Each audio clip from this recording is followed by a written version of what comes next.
सुप्रभात। मैं हूं जगेंद्र राणा। आज की आध्यात्मिक चर्चा में हम ले रहे हैं एक नया विषय, चंद्रलोक व सूर्यलोक। चंद्रलोक व सूर्यलोक। देखिए, 3 कोश अन्न में, प्राण में और मनो में। चंद्रलोक या चंद्रमंडल कहे जाते हैं। 3 कोश अन्न में, प्राण में और मनो में, ये चंद्रमंडल कहे जाते हैं। इसलिए कि यहाँ के प्राणियों में जल तत्व प्रधान रहता है। चंद्रमा में भी जल तत्व अधिक मात्रा में है, उसमें स्वयं प्रकाश नहीं है। वह सूर्य से प्रकाश लेकर अपने को प्रकाशित करता है और दूसरों को प्रकाश देता है। वह सदैव घटता बढ़ता रहता है। इन लोकों में भी प्रकाश ऊपर से आता है। सुख दुख व कामनाओं में फंसा हुआ यहाँ का जीव कभी अंधकार में और कभी प्रकाश में आता है। ये द्वंद्व उसे अशांत करते रहते हैं और कामना उसे उठाकर कभी ऊपर ले जाती हैं और कभी नीचे गिरा देती हैं, परंतु उनकी पूर्ति न कभी हो पाती और न उसका आवागमन समाप्त हो पाता है। इस अन्नमय कोश में रहकर और मनुष्य शरीर प्राप्त करके जो अशुभ कर्म करता है, उसे शरीर त्यागने के उपरांत प्राण में लोक में रहना पड़ता है और उसे वहां सूक्ष्म शरीर में ही अपने कर्मानुसार अनेक प्रकार की यातनाएं भोगनी पड़ती हैं और भोग समाप्त होने पर फिर अन्नमय में आना पड़ता है। तो इस स्थान का नाम ही पौराणिक भाषा में नरक है। इससे ऊपर मनोमय में वह प्राणी आते हैं जिनका मनुष्य जीवन शुभ कर्मों का रहता है। शुभ कर्मों के फलस्वरूप उन्हें वहां सुख मिलता है, दुख लेश मात्र भी उन्हें देखने को नहीं मिलता। परंतु भोग समाप्त होने पर कामनाएं उसे फिर मनुष्य योनि में लाती हैं, जहां अच्छे व बुरे कर्मों का जाल में वो फिराकर फंस जाता है। पुराण इसी को स्वर्ग कहते हैं। तो यहां पहुंचकर जीव को प्रकाश मिलता है, उसे अनुभवी ज्ञान होता है जिसमें तत्वों के रंग रूप व उनके कार्य प्रत्यक्ष दिखाई देते हैं। दैवी शक्तियां सम्मुख आती, अपनी सामर्थ्य व अपने असली रूप उसे साफ साफ दृष्टिगोचर होता है, जिससे संस्कार व कामनाओं का क्षय होना आरंभ हो जाता है। और यह सब अग्नि तत्व के प्रधानता के कारण होता है। मनोमय कोश में भी अग्नि तत्व की प्रधानता रहती है, परंतु वहां जल तत्व के संसर्ग होने से वो अपना पूरा प्रभाव नहीं दिखा पाता। इसलिए वहां पर प्रकाश के साथ अंधकार, ज्ञान के साथ अज्ञान और सुख के साथ दुख का लवलेश पाया जाता है। यहां विज्ञान में वह अग्नि तत्व वायु तत्व से मिलकर उग्र रूप धारण कर लेता है। अपनी पूर्ण कलाओं से संपूर्ण लोक में एक दिव्य प्रकाश फैला देता है कि जिससे वहां के निवासियों को सूक्ष्म से सूक्ष्म तत्व साफ साफ दिखाई देते हैं, उनके कार्य समझ में आते हैं। जिस पदार्थ में अंधकार को दूर करने और जीवों को प्रत्येक वस्तु दिखाकर उन्हें ज्ञान देने की सामर्थ्य हो, जिसमें अलौकिक आकर्षण हो, उसे वेदों की भाषा में सूर्य कहते हैं। तो अग्नि तत्व यहां आकर अपना ऐसा चमत्कार दिखा रहा है, इसलिए इसे विज्ञान में को वेदों ने तपलोक और उपनिषदों ने सूर्यलोक का नाम दिया है। तो प्रकाश और ज्ञान के साथ इस तपलोक में एक आकर्षण शक्ति भी है, जो जीव को ऊपर खींचती रहती है और उसकी वासनाओं को दूर करती रहती है। इसलिए जो प्राणी गुरु कृपा से अथवा अपना उद्योग से किसी तरह भी अपने को यहां तक पहुंचा सका है, उसे स्वर्ग के प्राणियों की तरह कर्म करने के लिए फिर मनुष्य योनि में नहीं लौटना पड़ता। वह आकर्षण शक्ति के सहारे बिना, वो आकर्षण शक्ति के सहारे बिना परिश्रम के ही आगे बढ़ जाता है और ज्ञान की सहायता से अपनी वासनाओं को दूर करता हुआ ब्रह्मलोक में जा पहुंचता है और वहां का सुख व आनंद लूटता हुआ मुक्ति लाभ करता है। तो ये स्थान विज्ञान में स्वर्ग व अपवर्ग के बीच का है। स्वर्ग से अपवर्ग में जाने के लिए यह एक रास्ते की चीज है। बिना यहां का ज्ञान प्राप्त किए मुक्ति किसी को भी नहीं होती। आगे दर्शन कहां और कैसे होता है, ऐसे दर्शन से समझिए। अब दर्शन के भेद जानिए कि नाम और शक्ल के पदों में निहार रहता है, काम कर जाता है और वे नामों निशान रहता है। जिनके आंखें नहीं उनके लिए है राज सब खफी, आंख वालों के लिए सब में आया रहता है। यानी आस्तिक जगत में दो प्रकार के मनुष्य पाए जाते हैं, एक निराकार उपासक और दूसरे साकार उपासक। तो निराकारवादियों के मत से परमात्मा अलख व अगोचर है।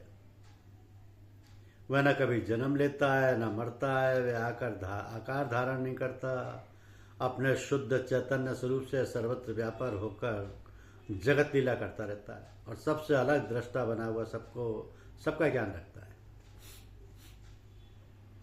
ये ज्ञान मार्गियों का मत है जो हर बात को तर्क से जांच करने का उद्योग करते रहते हैं, बुद्धि की कसौटी पर हर वस्तु को कसते रहते हैं और जो चीज उनकी अकल में नहीं समाती उसको झूठा समझ रखते हैं। यह लोग इसके सबूत में वेद व उपनिषद के अनेक प्रमाण पेश करते हैं, जैसे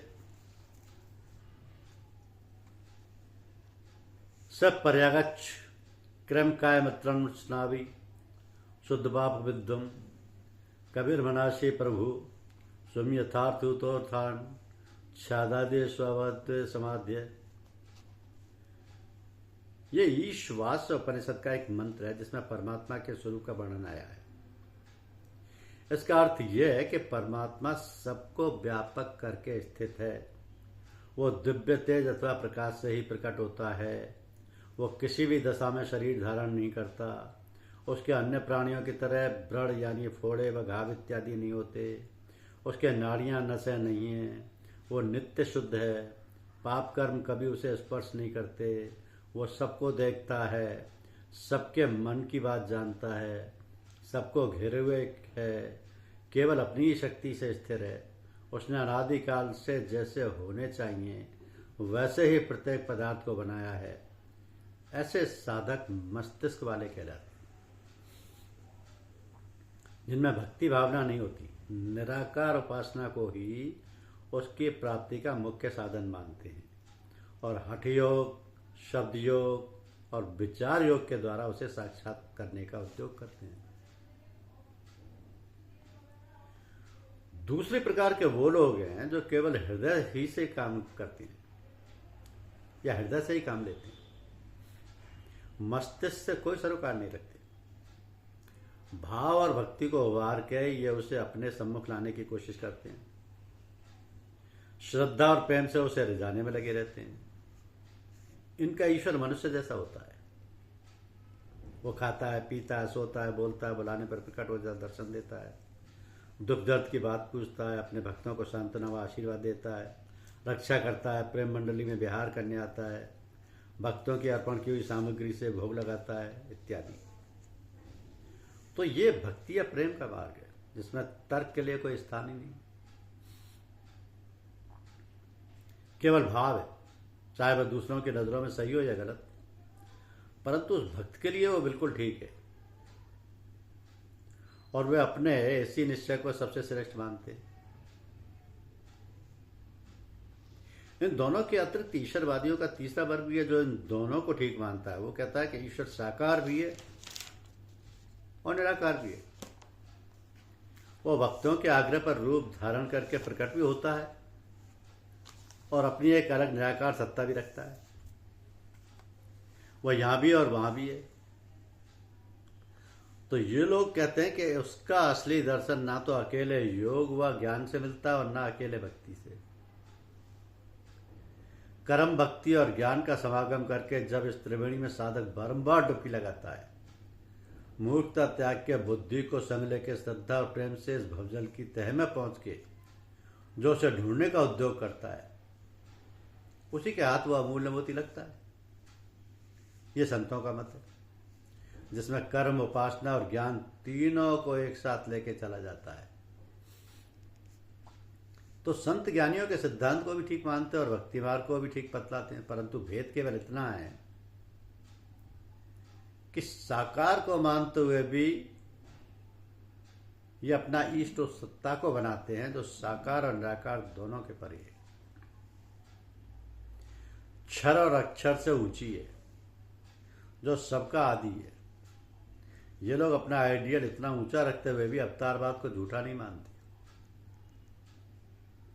उनकी अवहेलना या बेइज्जती नहीं करते, उनकी पूजा व प्रतिष्ठा करते हैं और साकार दर्शन को अथवा पृथ्वी पर प्रकट रूप से आने की घटना को भी सत्य समझते हैं। तो इसी विषय पर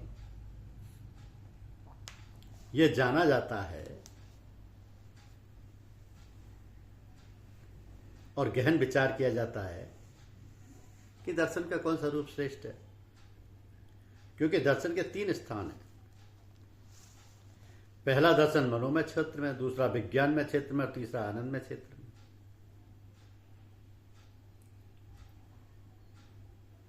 तो पहला दर्शन मनोमय क्षेत्र में, दूसरा विज्ञान में क्षेत्र में, तीसरा आनंद में क्षेत्र में साधकों का होता है। यह दर्शन 3 प्रकार के होते हैं।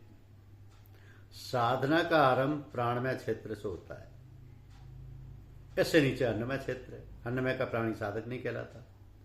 जिन मनुष्यों के अंदर खाने पीने, धन बटोरने और सांसारिक विषय भोगने के अतिरिक्त और कोई लालसा नहीं रहती, जो रात दिन दुख सुख के झूले में झूलते हुए अनेक सांसारिक यातनाएं भोगते हुए भी इस अवस्था से छूटने की नहीं सोचते, इस स्थान से ऊंचे उठने की बात कभी नहीं विचारते, ऐसे लोग अन्नमय प्राणी कहलाते हैं। ऐसों को ना तो दर्शन से कोई सरोकार होता और ना उनके लिए दर्शन है।